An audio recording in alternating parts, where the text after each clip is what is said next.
Mathematics discussion चेनेलলৈ সকলোকে স্বাগতম জনাই আমাৰ আজিৰ পাঠ আৰম্ভ কৰিবলৈ লৈছো। আমি ত্ৰিকোণমিতিৰ আজিৰ অধ্যায়টোত কিছুমান সাধাৰণ প্ৰয়োগৰ বিষয়ে আলোচনা কৰিম। যেহেতু ত্ৰিকোণমিতিৰ কিহত প্ৰয়োগ হয় সেই বিষয়ে জানিবলৈ হ'লে আমি বিভিন্ন ক্ষেত্ৰত ত্ৰিকোণমিতিৰ বহুত প্ৰয়োগ দেখিবলৈ পাইছোঁ। সঠিক জোখমাখ নোলোৱাকৈ ত্ৰিকোণমিতিৰ সহায়ত আমি জোখমাখৰ দূৰত্ব জোখমাখ উলিয়াব পাৰোঁ। সেইবাবেই পুৰণি কালৰ পৰা জ্যোতিৰ্বিজ্ঞান, ভূগোল বা নৌ বিভাগত ত্ৰিকোণমিতিৰ ব্যৱহাৰ কৰি থকা হৈছে অতীতৰ পৰাই। অৰ্থাৎ ভূগোলৰ সহায়ত আমি যিকোনো দুখন ঠাইৰ মাজৰ দূৰত্ব নিৰ্ণয় কৰাত এই ত্ৰিকোণমিতিৰ প্ৰয়োগ কৰা হয়। এভাৰেষ্ট শৃংগৰ উচ্চতা জুখিবৰ কাৰণেও এটা সময়ত ত্ৰিকোণমিতিৰ ব্যৱহাৰ কৰা হৈছিল। কোনো নদীৰ মাজৰ দ্বীপ বা সাগৰৰ মাজৰ দ্বীপৰ অৱস্থান নিৰ্ণয় কৰিবলৈও ত্ৰিকোণমিতিৰ ব্যৱহাৰ কৰা হৈছিল। গতিকে আমি এই অধ্যায়ত প্ৰকৃত জোখমাখ নোলোৱাকৈ বস্তুৰ উচ্চতা আৰু দূৰত্ব নিৰ্ণয় কৰা সম্পৰ্কত এই অধ্যায়টোত আমি এই ত্ৰিকোণমিতিৰ সাধাৰণ প্ৰয়োগৰ বিষয়ে আলোচনা কৰিম। গতিকে চাম এপ্লিকেশ্যন অফ ত্ৰিকোণমিতি বা ত্ৰিকোণমিতিৰ কিছুমান প্ৰয়োগ। উচ্চতা আৰু দূৰত্বনো কেনেকৈ জোখে? যে ত্ৰিকোণমিতি প্ৰয়োগ কৰি আমি উচ্চতা আৰু দূৰত্ব জোখ উলিয়াব পাৰিম। কেনেকৈ উলিয়াব পাৰি? উচ্চতা আৰু দূৰত্বৰ লগত ত্ৰিকোণমিতিৰ কি সম্পৰ্ক আছে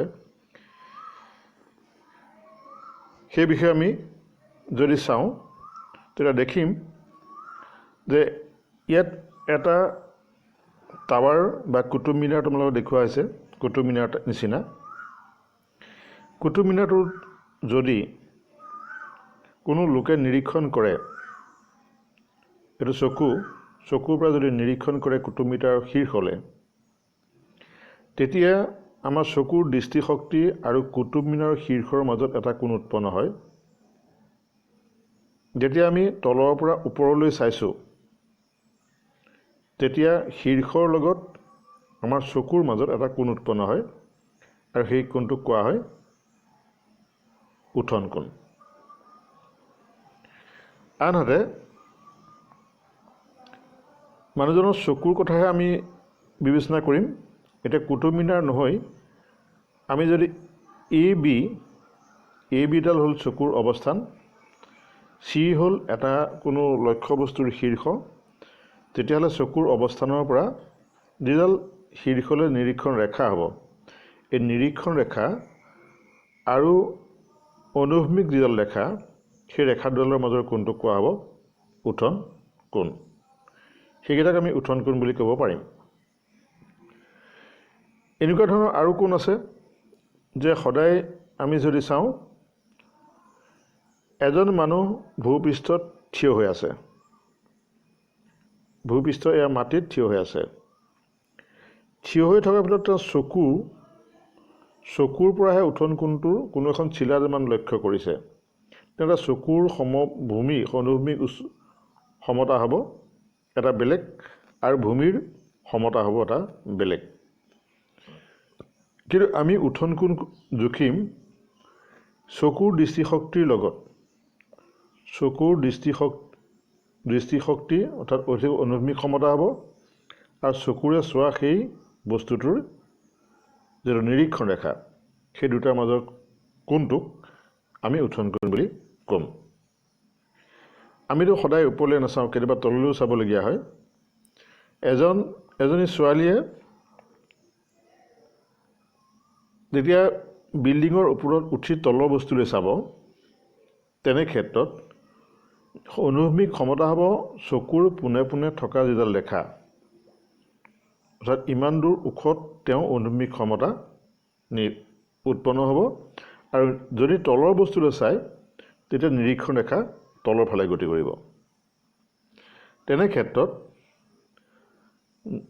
অনুভূমিক ক্ষমতা আৰু নিৰীক্ষণ অনুভূমিক ক্ষমতা আৰু নিৰীক্ষণ ৰেখাৰ মাজত যেটো কোণ হ'ব তাক আমি পতন কোণ বুলি ক'ম। গতিকে আমি ইয়াত দুবিধ কোণ পালোঁ। এবিধ হ'ল উঠন কোণ, যি অনুভূমিক ক্ষমতা আৰু নিৰীক্ষণ ৰেখাৰ মাজত উৎপন্ন হয়। ইয়াতো উৎপন্ন হ'ব অনুভূমিক ক্ষমতা আৰু নিৰীক্ষণ ৰেখাৰ মাজত পতন কোণ উৎপন্ন হ'ব, কিন্তু এটা কোণ ওপৰলৈ চোৱাৰ বাবে হ'ব, এটা কোণ তললৈ চোৱাৰ বাবে উৎপন্ন হ'ব। গতিকে আমি এই কথাখিনি এনেকৈ আমি যদি সমতা সহায়ত উঠন কোণ আৰু পতন কোণ জানো, তেতিয়া আমি এই লক্ষ্যবস্তুৰ উচ্চতাৰ পৰা আমি যদি অনুভূমিক সমতললৈ লম্ব টানো, তেতিয়া সমকোণী ত্ৰিভুজ উৎপন্ন হ'ব। যেতিয়া সমকোণী ত্ৰিভুজ উৎপন্ন হ'লে আমি সেই সমকোণী ত্ৰিভুজৰ ওপৰত ভিত্তি কৰি যিহেতু ত্ৰিভুজৰ বিভিন্ন ত্ৰিকোণমিতিক অনুপাত নিৰ্ণয় কৰিব পাৰিম, গতিকে সেই ত্ৰিকোণমিতিক অনুপাতৰ সহায়ত সঠিক জোখমাখ নোলোৱাকৈও আমি যিকোনো বাহু বা কোণৰ মাপৰ সহায়ত বাকী থকা দূৰত্ববিলাক আমি উলিয়াবলৈ সক্ষম হ'ম। গতিকে এইখিনি হ'ল ত্ৰিকোণমিতিৰ ব্যৱহাৰৰ সহায়ত আমি বিভিন্ন এনেকুৱা জটিল প্ৰশ্নৰ উত্তৰ দিবলৈ সক্ষম হ'ম। গতিকে ইয়াৰ বাবে আমি 3 নম্বৰ ইয়াৰ পিছৰ ইয়াৰ অনুশীলনটো 8.5 অনুশীলনী 9.1 অনুশীলনী আমি প্ৰথমটো প্ৰশ্ন আৰম্ভ কৰিবলৈ লৈছোঁ। প্ৰথম প্ৰশ্নটোত কি দিয়া আছে? ভূমিলৈ এডাল উলম্ব খুঁটিৰ শীৰ্ষৰ পৰা টানকৈ টনা আৰু বন্ধা এডাল 20 মিটাৰ দীঘল ৰছীৰ ওপৰত এজন চাৰ্কাছ কৌশলীয়ে বগাই আছে। ৰছীডালে ভূমিৰ সমতাৰ লগত উৎপন্ন কৰা কোণটো 30 ডিগ্ৰী। খুঁটিটোৰ উচ্চতা নিৰ্ণয় কৰিব লাগে। অৰ্থাৎ খুঁটি এটা আছে, তাৰ পৰা এডাল ৰছী ভূমিলৈ বান্ধি থৈছে আৰু এজন কৌশলীয়ে এই ৰছীডালত বগাই বগাই অহা যোৱা কৰি আছে। তেতিয়াহ'লে ইয়াত এটা সমকোণী ত্ৰিভুজ উৎপন্ন হ'ব। এইটো খুঁটিটো, এডাল হ'ল ভূমি, ৰছীডাল বান্ধি থৈছে ভূমিৰ লগত। গতিকে যদি কৌশলীয়ে এনেকৈ অহা যোৱা কৰি আছে, তেতিয়াহ'লে আমি এই খুঁটাটোৰ উচ্চতা উলিয়াব লাগে, য'ত 30 ডিগ্ৰী কোণ উৎপন্ন কৰিছে ভূমিৰ লগত, আৰু এই ৰছীডালৰ দৈৰ্ঘ্য হ'ব 20 মিটাৰ। গতিকে আমি এই প্ৰশ্নটোৰ নিশ্চয় কৰিব পাৰিম ইয়াত কোণৰ মানৰ সহায়ত। এতিয়া আমি এই ত্ৰিভুজটোৰ ক্ষেত্ৰত ত্ৰিভুজটো যদি আঁকি লওঁ,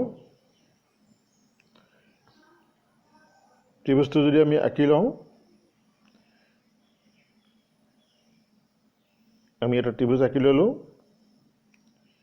এ বি কিতাপত দি থোৱা আছে, ABC। ইয়াত ACৰ মাপ দি আছে 20 মিটাৰ দি থোৱা আছে, আৰু এই কোণটোৰ পৰিমাণ দিয়া আছে 30 ডিগ্ৰী। কিতাপত দিয়া চিত্ৰটোৰ পৰাই AC সমান 20 চেণ্টিমিটাৰ, ACB কোণৰ সমান 30 ডিগ্ৰী দিয়া আছে। আমি AB মাপ উলিয়াব লাগে। যিহেতু এই কোণটো যদি আমি থিতা ধৰোঁ, তেতিয়া AC বাহু, এতিয়া আমাৰ AB মাপ উলিয়াব লাগে। AC বাহু মাপ দি থোৱা আছে, AB বাহু মাপ উলিয়াব লাগে।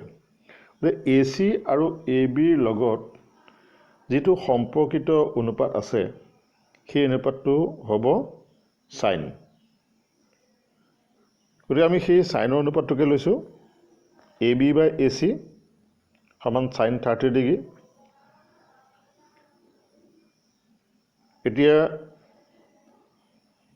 আমি চাইন 30 ডিগ্ৰী মান বহাই দিছোঁ, যিহেতু চাইন 30 ডিগ্ৰী মান আমি তালিকাৰ সহায়ত পাইছিলোঁ হাফ, আৰু ACৰ মান যিহেতু 20 দি থোৱা আছে, 20 বহাই দিছোঁ। তাৰপিছত আমি মানটো সৰল কৰিবলৈ যাওঁতে ABৰে 2, 20য়ে 1ক পূৰণ কৰিলে, গতিকে AB ইনটু 2 আৰু 20 ইনটু 1 20 হ'ব। AB মান হ'ব 20/2 অৰ্থাৎ 10। অৰ্থাৎ খুঁটাটোৰ উচ্চতা, যিহেতু AB মাপ হ'ল খুঁটাটোৰ উচ্চতা, এইটো হ'ল খুঁটাটোৰ উচ্চতা, গতিকে এ বি মাপ হ'ব 10 মিটাৰ। গতিকে আমি ইয়াত ছাইনৰ অনুপাতটো উলিয়াই আমি কেনেকৈ প্ৰশ্নটো কৰিলোঁ তোমালোকে নিশ্চয় বুজি পাইছা যে এটা হ'ল অকল সমকোণী ত্ৰিভুজ কিতাপত দি থোৱা আছে ত্ৰিভুজটো, ৰছীডালৰ দৈৰ্ঘ্য দি থোৱা আছে 20 মিটাৰ আৰু দি থোৱা আছে কোণটোৰ পৰিমাণ 30 ডিগ্ৰী। এই দুটাৰ সহায়ত আমি এই দৈৰ্ঘ্যটোৰ মাপ উলিয়াব লাগে আৰু তেনেকৈ আমি ছাইনৰ সহায়ত ব্যৱহাৰ কৰি এই কোণটোৰ মানটো উলিয়াব পাৰিলোঁ, অৰ্থাৎ এই এ বি মাপটো আমি উলিয়াব পাৰিলোঁ।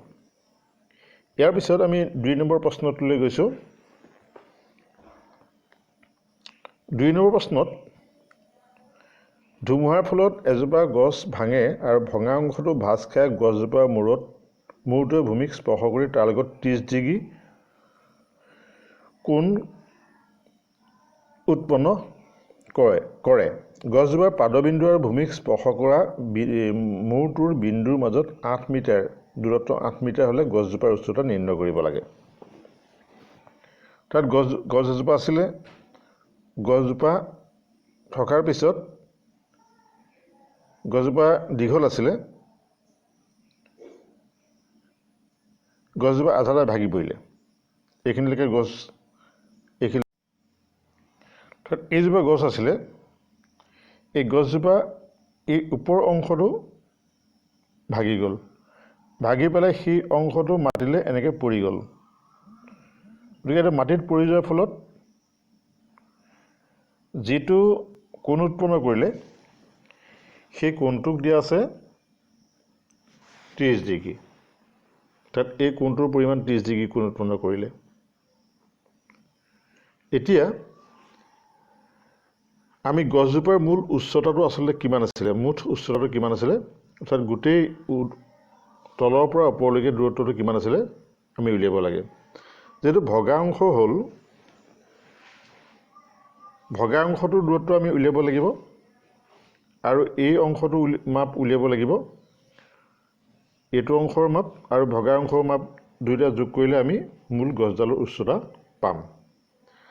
যিহেতু ইয়াত দিয়া আছে মূৰটোৱে শীৰ্ষবিন্দু মাজৰ দূৰত্ব, অৰ্থাৎ ইয়াৰ আৰু শীৰ্ষবিন্দু আৰু ইয়াৰ মাজৰ দূৰত্ব হ'ল 8 মিটাৰ। গতিকে আমি তাৰ পৰা প্ৰশ্নটো যদি চাওঁ, এই দূৰত্বটো হ'ল 8 মিটাৰ, ইয়াত 30 ডিগ্ৰী কোণ উৎপন্ন কৰিলে। এতিয়া আমি দুটা মান উলিয়াব লাগিব, এটা হ'ল এ বিৰ মান, এটা হ'ল এ চিৰ মান। এই দুইটা ওলালে আমাৰ গছজোপাৰ দূৰত্ব ওলাব।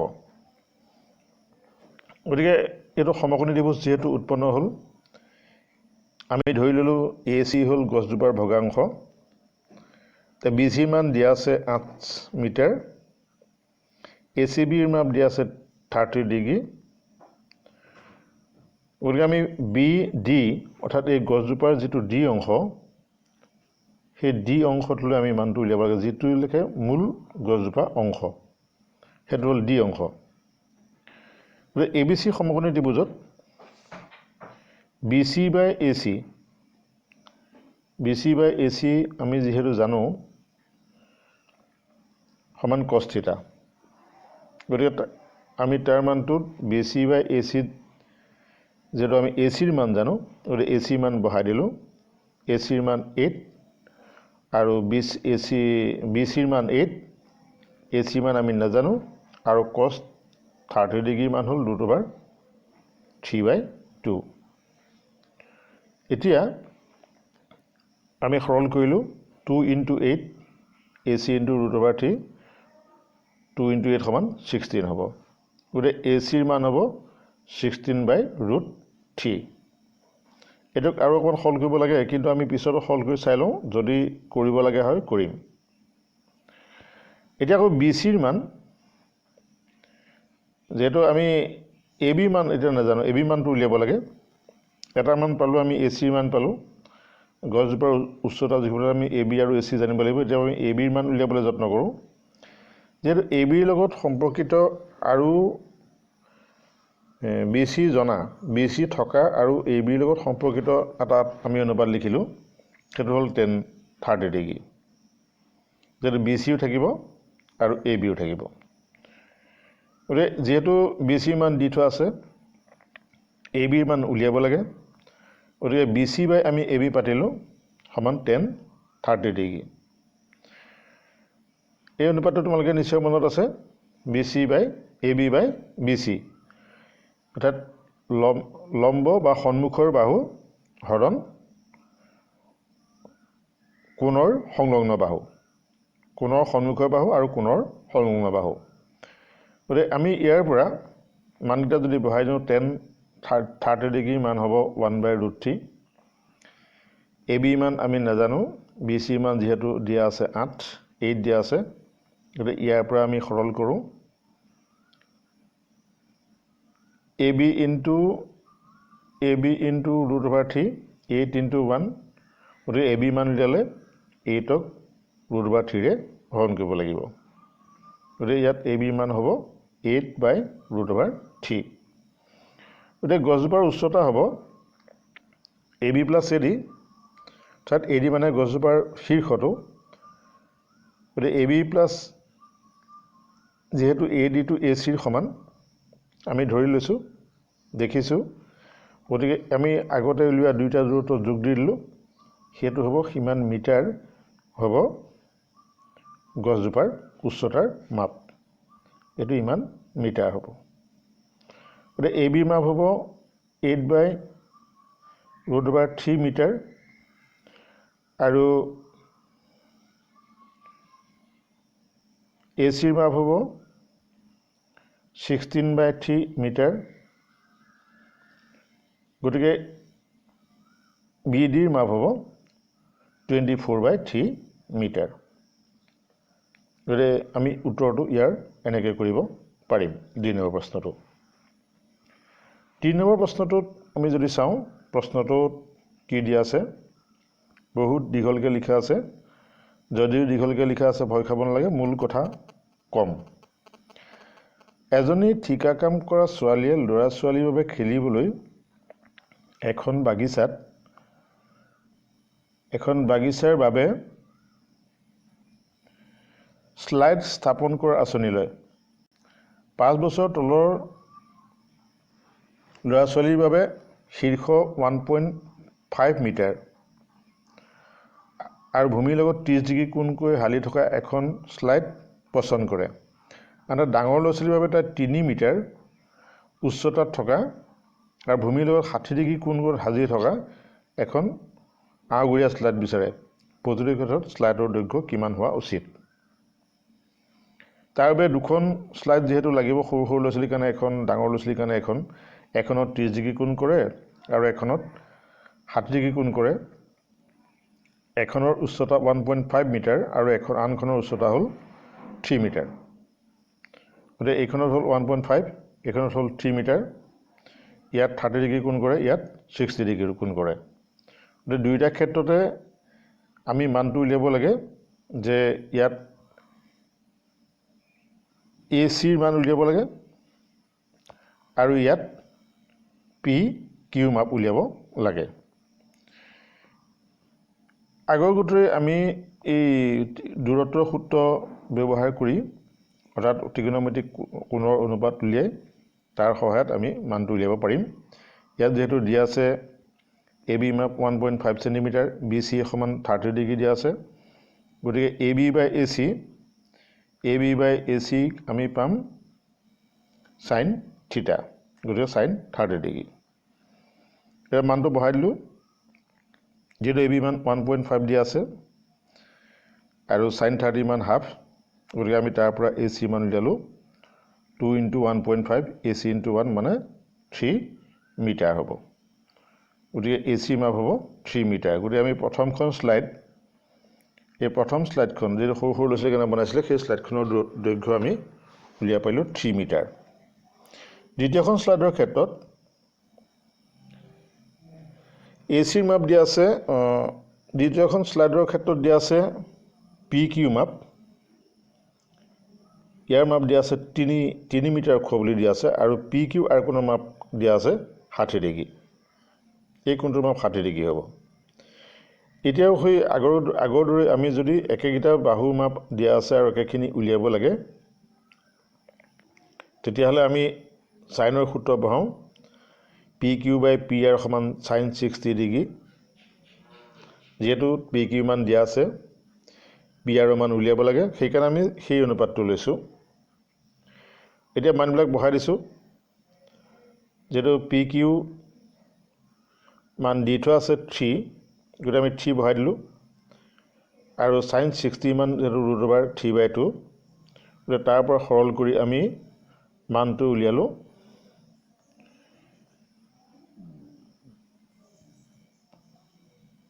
PR সমান 2√3 সেন্টিমিটাৰ ইয়াত আমি অকণমান সৰল কৰিলোঁ সৰল কৰাটো হ'ল কি PR লগত √3টো পূৰণ আছে গতিকে এইফালে নিলে হৰণ হ'ব যেহেতু আমি আগতে কৈছিলোঁ যে তলত থকা ভগ্নাংশটো তলত থকা ৰাশিটো কৰণী থাকিব নালাগে বা বৰ্গমূল থাকিব নালাগে গতিকে তলৰ পৰা আমি √3ৰে পূৰণ কৰি দিলোঁ গতিকে √3ৰে পূৰণ কৰি দিলে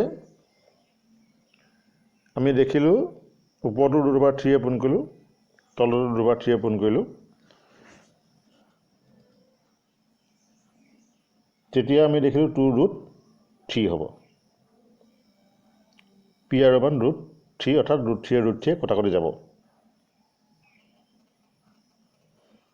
গতিকে আমি তেনেকৈ মানটো উলিয়াব পাৰিম অৰ্থাৎ ইয়াত যদি আমি কৰি চাওঁ 3√2 PR 3√2 ইয়াৰ √3টোৱে হৰণ কৰা বুজালে যেহেতু আমি এই 3টোক ভাঙি দিছোঁ √3 × √3লে তাৰ এটা √3 কটাকটি যাব গতিকে 2√3 থাকিব তাৰ মানটো গতিকে আমি দুটা মান পালোঁ স্লাইডৰ ক্ষেত্ৰত এটা হ'ল 3 মিটাৰ আৰু আনটো হ'ল 2√3 মিটাৰ গতিকে আমি এনেকৈ প্ৰশ্নসমূহৰ উত্তৰ কৰিব পাৰিম